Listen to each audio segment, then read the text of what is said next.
Соёлын өвийн үндэсний төв толилуулж байна.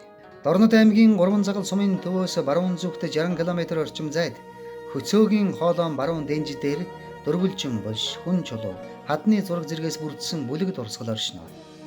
Энэхүү дурсгал газарт 540 харьцан 480 см хэмжээтэй том чулуудаар ажиллага хийсэн дөрвөлжин булш байх бөгөөд түүний зүүн хойд талд 2 хүн чулууг зэрэгцүүлэн нүүрээр нь булш руу харуулсан зоосон байна.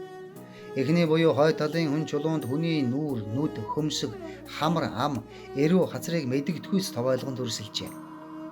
Уг хүн чулуу 70 см өндөр, өргөн нь 49-с 52 см, зузаан 6-аас 12 см хэмжээтэй. Харин хоёрдугаар хүн чулуу өмнөх чулуунаас зүүн урагш 1.6 м зайд оршино.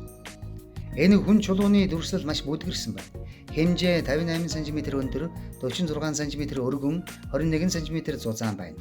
Уг хүн чулууд нь дөрвөлжин булшны зүүн талд байрлах хөшөө чулуудын хамгийн төгс хэлбэр хэмээн үзэж болох ажээ. Мөн энд дөрвөлжин булшны хажууд унсан байдалтай ором хэлбэртэй 118 см урт, 83 см өргөн чулуун дээр шулуун 2 зураасаар зам, түүний хоёр талаар дээд талд нь 4, доод талд нь 3 адууг нуруугаар нь зураас руу хандуулан сийлжээ.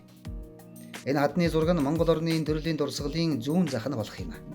Энэхүү дурсгалт газрыг анх археологч Сэр Одожов 1962 онд Дорнод аймгийн нутгаар хайгуул судалгаа хийх үедээ тэмдэглэсэн байдаг. Энэхүү дурсгалыг боловсрол соёл шинжилгээ ухааны спортын сайдын 2020 оны А161 дугаар тушаалаар аймаг нийслэлийн хамгаалтанд байх түүх соёлын үл хөдлөх дурсгалын жагсаалтанд баталжээ.